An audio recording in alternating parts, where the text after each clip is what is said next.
Lakewood Drive was the type of suburban cul-de-sac that appeared on postcards for peaceful American living.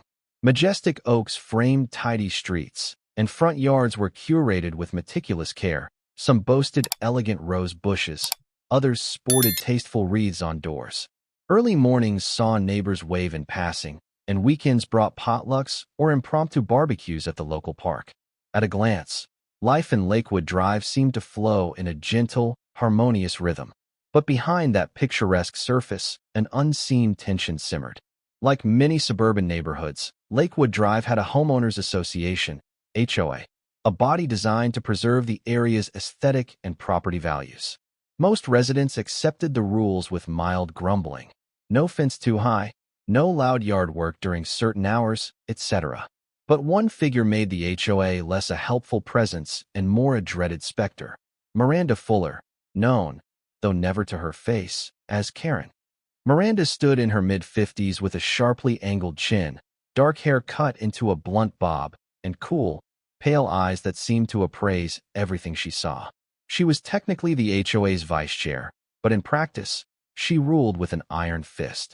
Her official title might have been overshadowed by the actual chair, but no one doubted who pulled the strings. Clad in pastel blouses and immaculate slacks, clipboard always in hand, Miranda patrolled Lakewood Drive as though she were an absolute monarch checking on her domain. Whenever she strode down the street, neighbors pulled curtains shut or quickly herded children inside. The slightest deviation from the HOA's guidelines, a holiday wreath hung a week too late, a slightly faded mailbox, an unapproved exterior paint color, could provoke Miranda's wrath, delivered in the form of a brusque letter or, if you were unlucky, a public scolding. Most folks tried to avoid direct conflict with her, figuring it was easier to capitulate to her demands than to endure her attention. But there's an old saying, in the quietest places, the loudest disturbances can erupt from the smallest act. In Lakewood Drive, that fateful act would come in the form of a set of Braille flashcards, belonging to a visually impaired teenager named Ethan Harris. When Ethan's personal study session collided with Miranda's overzealous sense of authority, the resulting clash would shake Lakewood Drive's veneer of tranquility, and ultimately, for all Miranda's cruelty, would spark an unexpected wave of compassion and change. Ethan Harris was 16 years old, a tall boy with sandy blonde hair and a ready laugh that made everyone around him comfortable. Born with a congenital eye condition, Ethan's vision had deteriorated by his early teens. Rather than let it sideline him, he embraced alternative ways of reading and navigating the world, most notably Braille. With fierce determination, he spent hours practicing how to read raised dots that spelled out words on specialized cards and pages. He lived in a modest white house near the eastern curve of Lakewood Drive, with a welcoming front porch. Ethan's parents, Michael and Serena, had fought to create a supportive environment. They'd installed Braille labels on everyday household objects, light switches, kitchen cabinets, and made sure Ethan had the resources he needed to stay independent. Ethan's older sister, Anna, was away at college, but she frequently FaceTimed, cheering him on.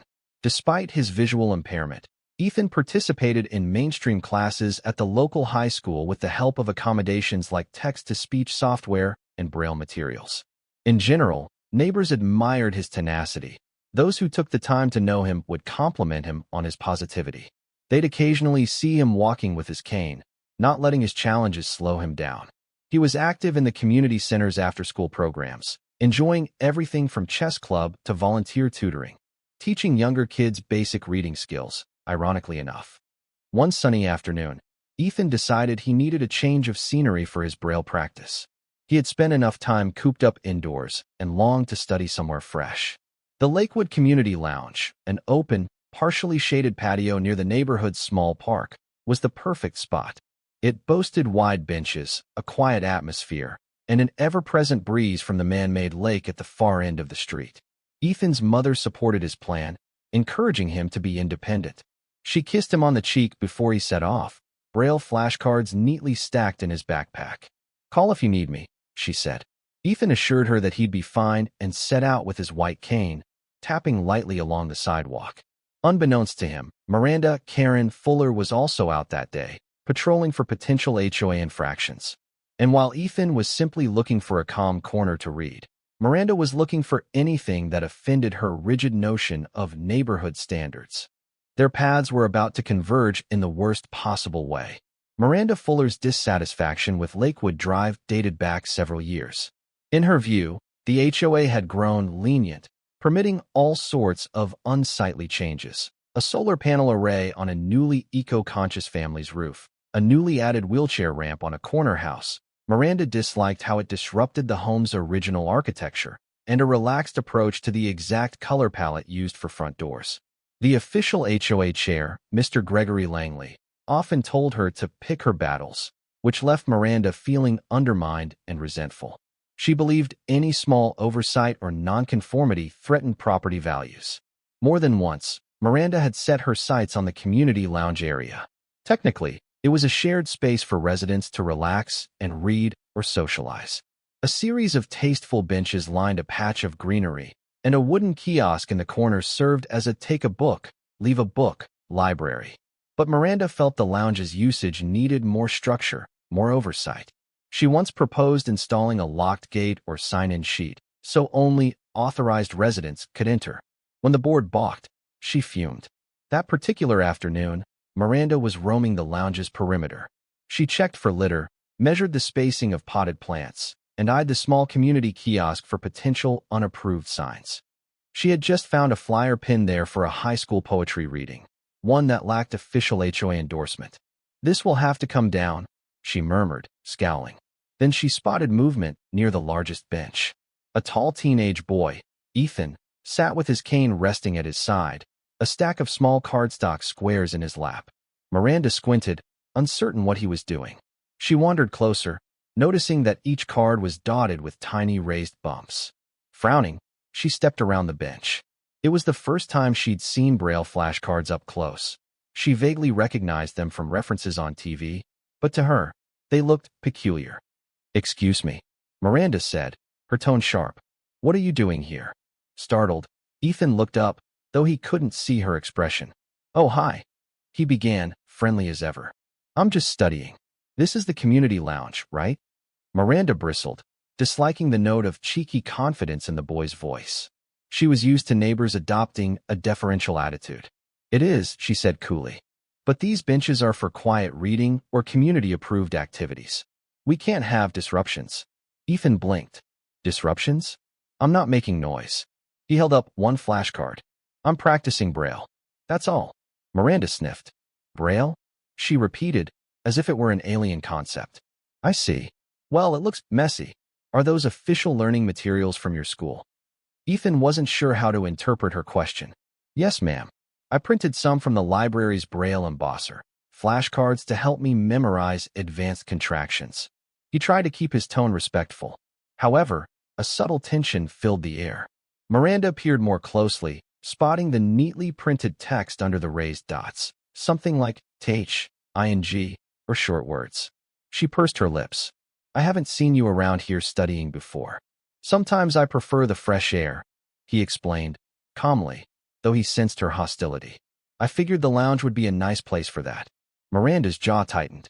She had no real grounds to accuse him of a rules violation, but her authoritarian instincts flared at anything unusual. The fact that this boy was using flashcards she'd never encountered, sitting in her carefully policed lounge, rankled. Already, she was formulating a mental list of objections. Unsanctioned usage of community space, possible damage to the bench's surface from the boy's materials, or, well, she would think of something. What she couldn't foresee was how far her hostility would drive her, and the consequences that would ripple through Lakewood Drive. Ethan tried to refocus on his flashcards. He shifted one across his fingertips, feeling the pattern for the Braille contraction WH, which used a specific arrangement of dots. Usually, the process soothed him, an immersive puzzle of identifying patterns and connecting them to corresponding words or sounds. But Miranda loomed only a few feet away, her presence unsettling. "You don't mind if I continue, do you?"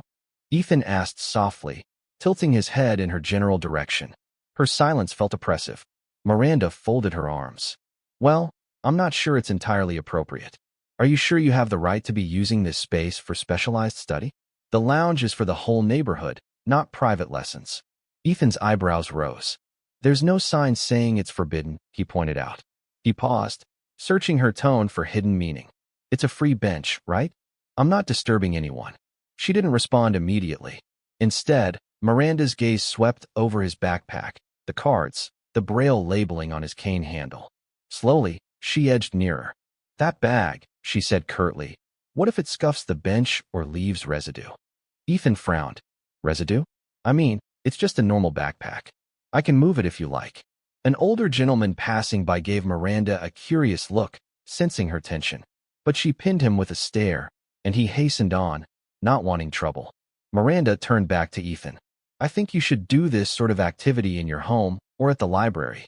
There's no need to occupy valuable community space with these special materials. A prickle of anger crept over Ethan. Most Lakewood Drive residents treated his Braille usage with respect or at least curiosity. But Miranda's scorn was undeniable. I'm a resident too, he said gently. Is there a rule in the HOA guidelines that says I can't read Braille here? Miranda sniffed, rummaging in her tote bag for the small binder that contained her beloved HOA rule excerpts. We have language about appropriate usage of shared facilities, she declared. Activities must be beneficial and not cause disturbance or defacement. Ethan pressed his lips together. I don't see how Braille reading defaces anything. Miranda shut her binder with a snap, frustrated she couldn't locate a direct ban on Braille. No, but if you drop your cards, or if someone slips on them, this is borderline unapproved. For safety, if you're determined to do your special reading, do it at a desk or something. We can't have loose cards scattered. By now, a few pedestrians noticed the tension. One woman approached with mild concern, but Miranda waved her away. Ethan took a steadying breath, reminding himself that this might just be an overreaction from a fussy HOA official. I always pick up my cards, he assured. I'm not littering. Miranda glowered. She had no immediate reason to forcibly remove him, so she muttered, we'll see, and stalked off. Ethan exhaled, shoulders slumping with relief. Perhaps that was the end of it. He tried to push the unpleasant exchange from his mind, focusing instead on the next flashcard. But the next day, he'd discover Miranda's hostility was far from finished. Despite the tense conversation, Ethan returned to the community lounge the following day. His parents had encouraged him not to let one rude person deter him from enjoying the fresh air. Serena even joked, "You're more polite than half the folks out there, Ethan. Don't let that woman chase you away." Ethan laughed in agreement, but couldn't shake the anxiety curling in his gut. He found the same bench unoccupied. Settling in, he felt the warm sunshine on his face, breathed in the mild spring scent of budding flowers, and tried to absorb the calmness. He gently laid out his Braille flashcards, reviewing each in turn. Minutes later, footsteps sounded. He could sense someone approaching, but the step pattern didn't match Miranda's brisk, authoritarian stride. Instead, a friendly voice called, "Hey, Ethan." It was Ms. Porter, a retired teacher who lived around the corner. She often chatted with him about school. Working hard as always? Ethan smiled. "Yes, ma'am. Advanced Braille contractions today. How are you?" She sat next to him. "I'm well. Good to see you out here. I keep hearing so much about your progress. You must be proud." They fell into easy conversation, Ms. Porter occasionally asking about Ethan's interests, music, audiobooks, technology for visually impaired people. Ms. Porter explained how her own father had once lost some vision in old age, so she had a personal appreciation for accessible reading. This pleasant moment was interrupted by the arrival of a certain pastel-bloused figure. The hairs on Ethan's neck bristled as he recognized Miranda's staccato footsteps. Ms. Porter looked up, a flicker of annoyance crossing her face. She offered a polite nod. "Miranda." Miranda's lips tightened. She made no attempt at a friendly greeting. Instead, her gaze zeroed in on the Braille cards in Ethan's lap. "Again," she said, voice cutting through the warm afternoon air like a cold wind. "I thought I made it clear this area should remain orderly." Ms. Porter frowned. "He's just studying, Miranda. There's nothing disorderly about it." Miranda raised her eyebrows, ignoring Ms. Porter. "I've just come from the board meeting," she lied. There was no formal meeting that day. "We discussed how certain special accommodations might be best confined to personal property or official public resources like the library." Ethan felt his stomach twist. He tried to remain calm. "But the lounge is a community resource, right?" Miranda pursed her lips. Yes, for typical usage. We never established it as a training ground for specialized reading. Miss Porter's eyes flared with indignation. He's not breaking any rules, Miranda. This is a shared space. You're overstepping. Miranda feigned a tight smile. Is that so? I'm simply ensuring everyone adheres to the guidelines. If young Mr. Harris wants to read, maybe a single Braille book would suffice. But these, she flicked a finger at the multiple flashcards, could become scattered all over. Ethan gently tapped the rubber band around his flashcards, indicating he kept them neatly. I can manage, he said quietly. Miranda huffed and turned, leaving the tension thick in the air. Miss Porter let out a sigh. Don't mind her, she told Ethan softly. Some folks just can't see beyond their narrow worldview. Ethan nodded, determined not to be cowed, but a lingering unease gnawed at him. He suspected Miranda was not the type to let things go, especially when she felt her authority was challenged. 2 days later, Ethan ventured again to the lounge. He told himself that Miranda's intimidation would not keep him from practicing. After all, the Braille flashcards were crucial to his academic progress.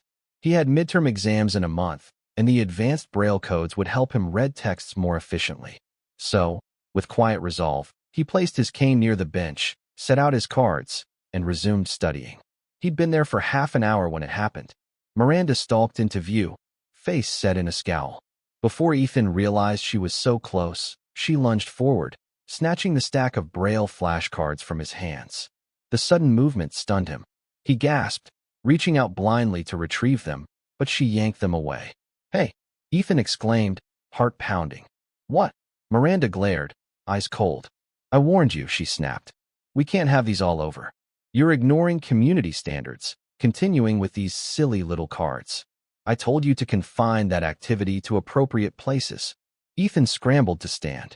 They're mine, he said, voice shaking with shock. They're for school. I need them. Give them back. A small crowd began to gather, neighbors drawn by the commotion. Miss Porter was among them, along with Mr. Peterson, a young father from 2 houses down. They looked horrified as Miranda clutched Ethan's Braille flashcards in her fists. Miranda sneered. Why bother learning this anyway? She spat, eyes flicking to the raised dots. You have that fancy software. This is a nuisance. Then, as though possessed by a burst of rage, she tore the flashcards in half. Rip! The sound of paper splitting echoed across the stunned silence. She tore again, scattering the pieces to the concrete, letting them flutter and land at Ethan's feet. No! Ethan cried, voice breaking. He dropped to his knees, groping for the torn fragments. Each card represented hours of preparation, painstakingly printed, carefully sorted. Tears stung his eyes, not just from frustration, but from the deep humiliation of being attacked for something so personal. A wave of shock rippled through the onlookers. MS. Porter darted forward, grabbing Miranda's arm. Stop it, Miranda. What on earth are you doing? Miranda shook her off. Enforcing order, she hissed.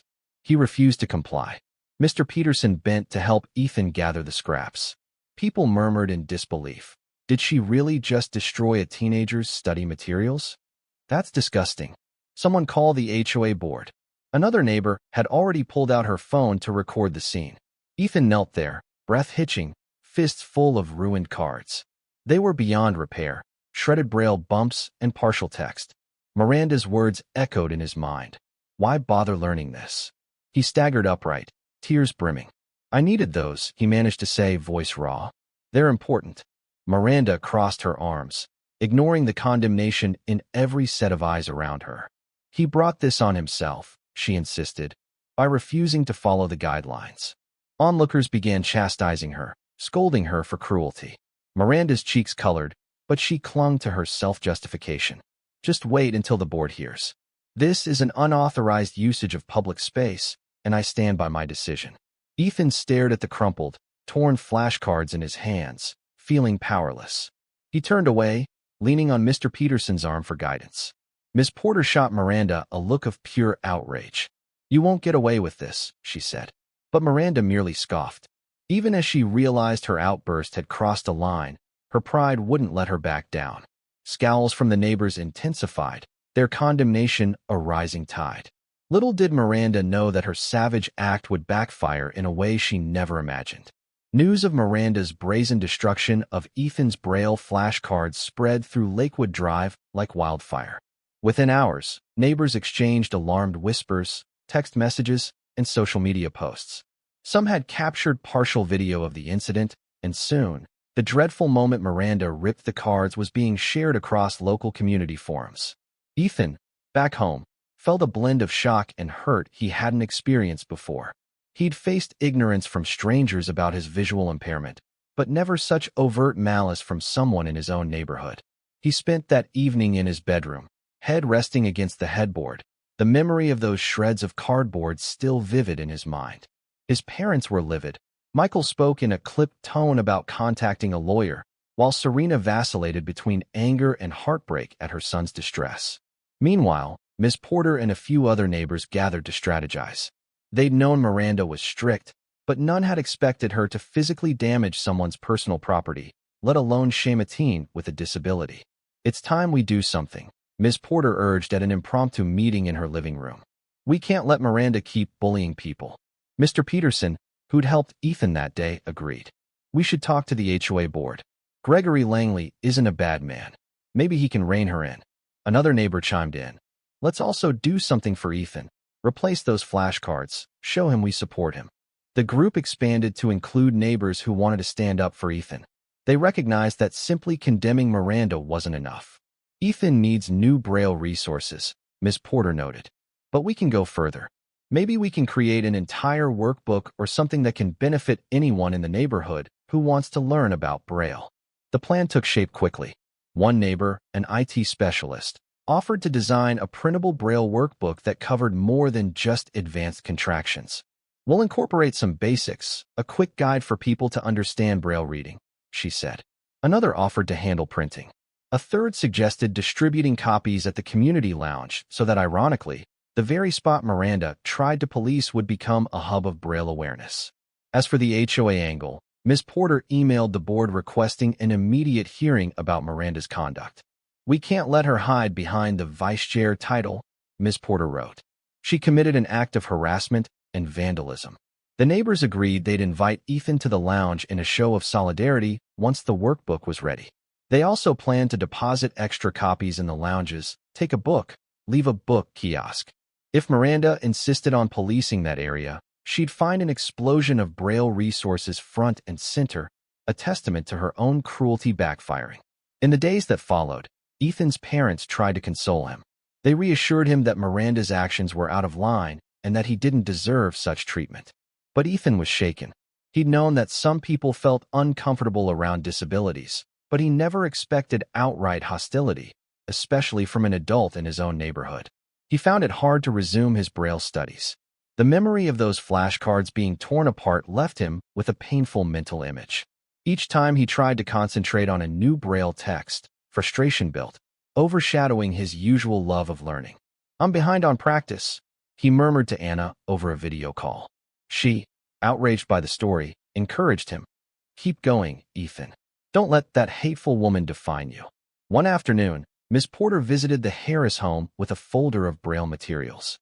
"Ethan," she said gently, stepping into the living room where he sat her day, "I wanted you to see what we're putting together." She slid the folder into his hands. Inside, Ethan felt a stack of thick paper. On each sheet, Braille text had been embossed. Miss Porter explained, "A neighbor has a Braille printer at work. We compiled a new set of advanced Braille cards for you, plus some reference sheets. We'll produce as many as you need." Ethan's heart swelled with gratitude. "This is incredible," he said, voice catching. His fingers traced the crisp Braille dots. "Thank you so much." Miss Porter patted his shoulder. "We're also creating a full workbook. Everyone's chipping in. Some folks are helping with the layout, others are covering printing costs. We'll stock the lounge kiosk with them. We're going to show that Braille belongs anywhere, especially in Lakewood Drive." Ethan blinked away tears. "You're all doing this for me." She gave a warm smile.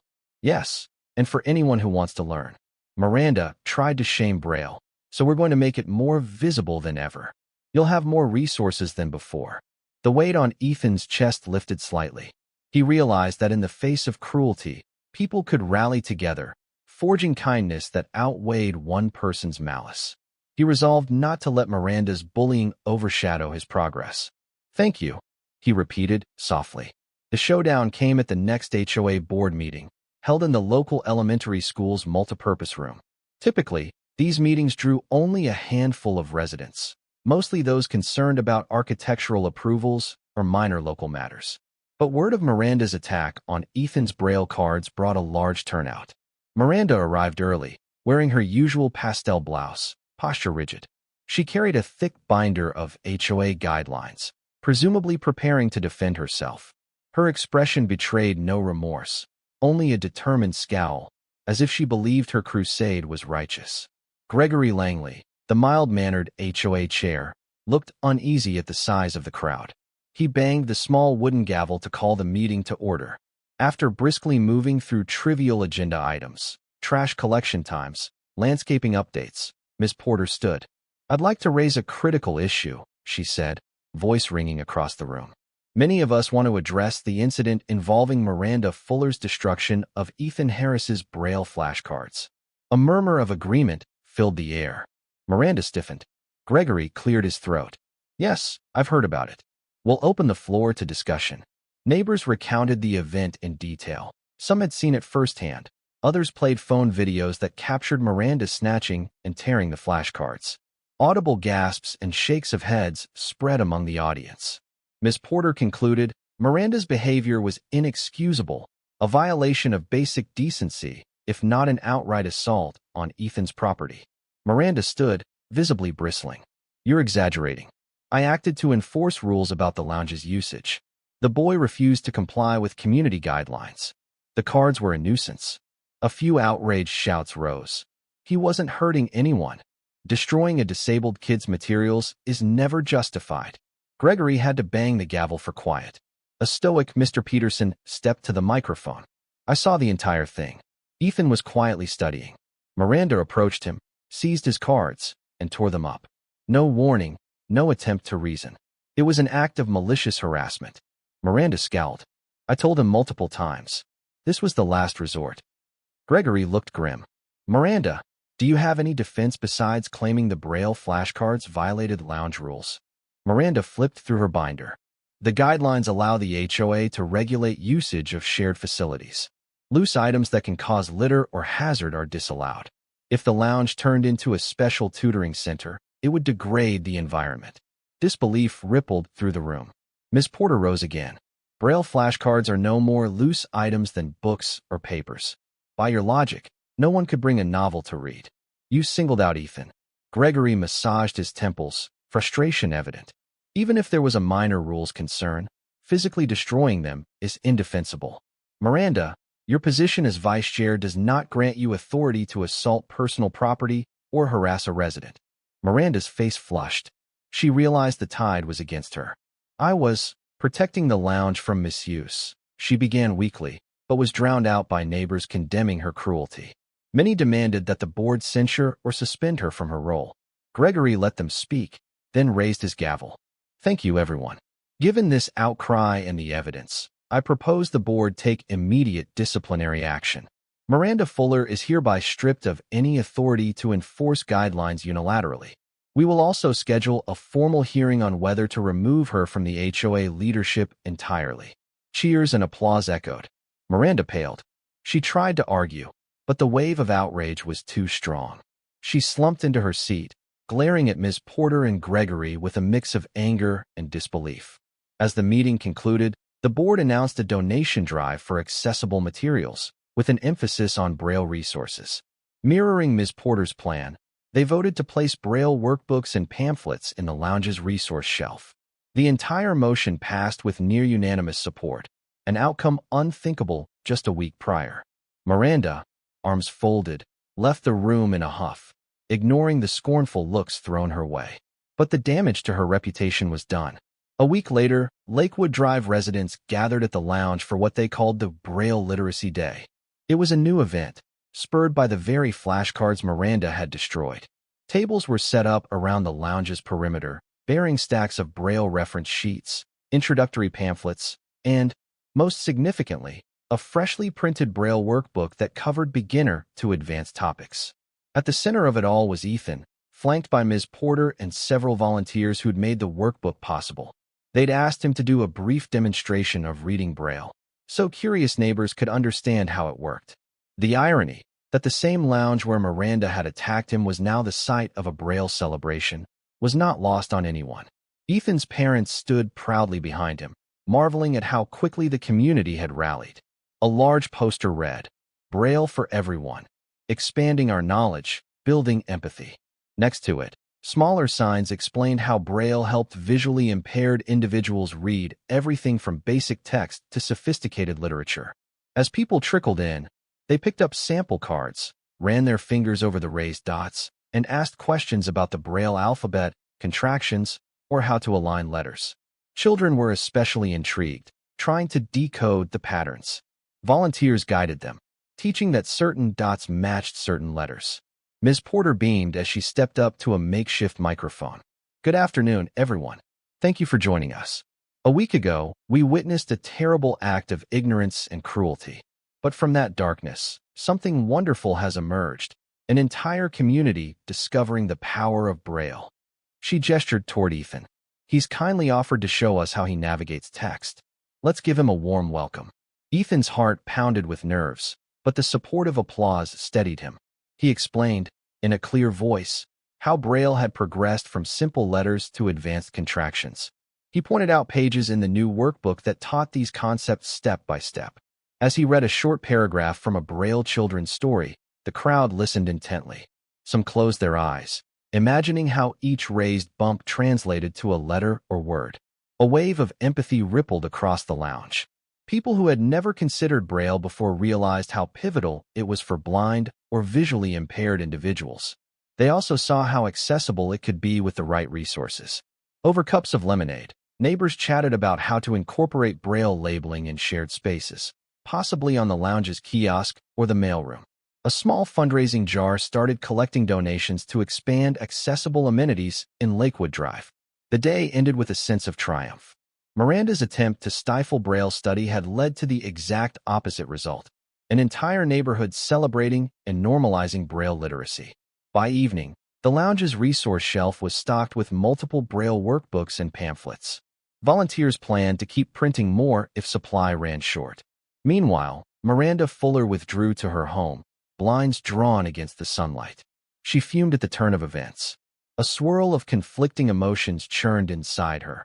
Anger at the community for betraying her, embarrassment at the viral condemnation of her actions, and perhaps, on some level, a flicker of guilt she refused to acknowledge.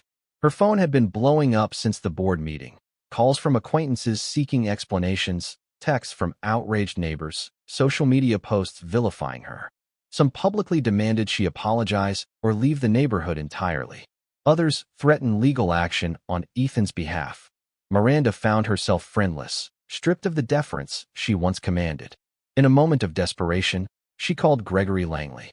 "Greg, you have to see my side," she pleaded. "I was trying to keep the lounge organized. That boy, he wouldn't listen." Gregory's voice was stone cold. "Miranda, you crossed a line. No rule in our guidelines justified destroying personal property. And I saw that video. Your words about why bother learning Braille were cruel." She tried to protest, but Gregory cut her off. "The board is finalizing your removal from the vice chair position. You'll get a formal notice soon." He hung up, leaving Miranda in stunned silence. She sank onto her pristine couch, mind spinning. Her entire identity revolved around controlling the HOA. Now she had lost that status. Would she fight the board's decision legally? Could she muster any defenders? Yet whenever she tried to rationalize her behavior, the image of Ethan's shocked expression intruded on her thoughts, nagging at her conscience. Unable to face the shame publicly, Miranda stayed indoors for days, ignoring knocks at her door. But the neighborhood carried on without her. Braille Literacy Day blossomed into an ongoing initiative to improve accessibility around Lakewood Drive. Plans to install Braille signage in the local park, label community mailboxes with Braille numbers, and even host workshops led by visually impaired advocates from nearby towns. Far from diminishing Ethan's presence, Miranda's cruelty had elevated his cause to a neighborhood-wide mission. The shift in Lakewood Drive was palpable. Where once neighbors had quietly feared the HOA's petty enforcement, They now felt invigorated to shape the community around empathy and inclusion. As spring gave way to early summer, Lakewood Drive found a renewed spirit. The meltdown over Braille had ironically united neighbors who previously only exchanged polite nods. They formed committees dedicated to inclusivity, ensuring that no one would be marginalized for any reason, be it disability, different cultural background, or anything else. Ethan thrived in this new environment. Freed from anxiety, he studied Braille more intensively, buoyed by the knowledge that so many neighbors had his back. He even volunteered to help create a Braille walk at the next neighborhood fair, where each booth would feature a short Braille phrase that visitors could decode for small prizes. The idea garnered enthusiastic support. The HOA board, minus Miranda, met again, adopting updated guidelines that explicitly allowed residents to use the lounge for study, reading, and community gatherings of any nature that do not pose a genuine safety hazard. They also began drafting a code of conduct for HOA officials, ensuring no future enforcement could escalate into harassment or property destruction. Miranda's official removal from her vice chair role was announced a week later. Her name disappeared from the newsletter's leadership listing. In a formal statement, the board apologized to Ethan and his family. Though not everyone forgave Miranda immediately, some wanted her to leave Lakewood Drive altogether. Others believed her downfall served as enough cautionary tale. At Ms. Porter's urging, Ethan wrote a short letter to the community, published in the monthly bulletin. He expressed gratitude for the outpouring of kindness. We all face challenges. Mine is my limited vision, but it's made me learn new skills and appreciate every supportive gesture. Thank you for showing me that a neighborhood can be more than houses. It can be a family. A wave of heartfelt responses followed. Some neighbors admitted they never knew how Braille worked until now, and they found it fascinating. Others donated to local organizations supporting visually impaired students. Families who had never spoken much with the Harises introduced themselves, forging new friendships. In time, Ethan's tears of rage and humiliation turned into a sense of empowerment. He realized that while he'd lost some flashcards, he'd gained something intangible yet far more precious. A neighborhood that understood, at least a little better, the importance of accessibility and empathy. The newly stocked Braille resources in the lounge were an ever-present reminder that his right to learn wasn't just allowed, it was embraced. 6 months later, Lakewood Drive looked much the same on the surface. Manicured lawns, neat driveways, the same oak trees arching over the quiet streets. Yet a subtle transformation had taken place in the residents' hearts. The dramatic showdown with Miranda, followed by the wave of Braille literacy efforts, had ushered in a deeper sense of unity and open-mindedness. The lounge now had small Braille labels on benches, Seat 1, Seat 2, etc., an idea from the new Accessibility Committee. The kiosk featured an entire shelf titled Braille in large print, hosting donated books and the workbook introduced at Braille Literacy Day. A few neighbors even tried learning basic Braille themselves, finding joy in the discovery of raised-out reading. Ethan, nearing his 17th birthday, felt more confident in his academic and personal pursuits. He continued to read Braille short stories, aiming to become fully fluent. His teachers praised his progress. With neighbors' help, he even put together a local radio show where he interviewed community members, focusing on disability awareness, mental health, and other topics of inclusion. The show, broadcast on the school's community station, found a small but dedicated audience. And what of Miranda Fuller? Some rumored she was quietly preparing to sell her house, humiliated by her downfall. Others claimed she had simply retreated to her backyard, rarely venturing out. No official farewell occurred, but her influence in the neighborhood had vanished. In the rare glimpses neighbors caught of her, she appeared subdued, no longer wielding her clipboard with the old arrogance. She seemed like a specter of a bygone era, overshadowed by a new wave of goodwill. In the end, the story that neighbors retold wasn't just about a hostile HOA enforcer who tore up a kid's Braille cards, but about how an act of cruelty could galvanize an entire community into championing acceptance and accessibility. Whenever a newcomer asked why the lounge had so many Braille resources, folks would recount Ethan's bravery and the collective anger that turned into constructive action. In that sense, Miranda's meltdown had sparked something far greater than her intended enforcement. It prompted Lakewood Drive to open its eyes, ironic, perhaps, given the focus on Braille, and realize that genuine community meant caring for each other's unique needs. If one day Ethan decided to move away for college or adventures beyond, he'd depart a neighborhood that had grown in empathy, weaving a new standard of inclusivity into its very fabric.